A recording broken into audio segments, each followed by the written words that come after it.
te ngakerpat yang ini concern private vehicle owners sengau bahaya syak sitom bat ke surkar ya kan niru nilai discuss benar te kemong opi ngipek kat kum ke jia joka kes ban ngin persang kat bala ban warna biang syakan normal si kemong opi kata ketika jing anglut jeng ini surkar tang bahak ke joka por ke jing kerpat pada kalomba kidai ban sumar bahak dalade yalade ban ngan ban biang sejisen kabengila ban yada kumba kalong menta haka pertai barakawai kadai ke vaccination kadai ke injection lene kadai ketika ladangi lapoi namat kumba kalong mentangi dang poi 100% hadu 100% ke vaccination drive ke ngidep hadu menta ke sengi kalong kumba 100% duna kandiat kusoi sim 100% te ke basa menta kalong sa 100 around 54%.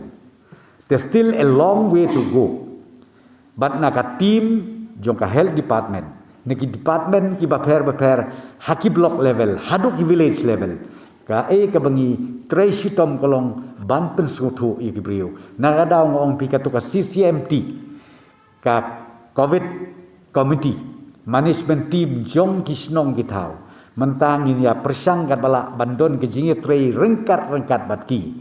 Lapi ong ya ke vaccination, lani lapi ong ya ka ban ya dayu ni uknyang jingpang jing spread unyu uknyang jingpang.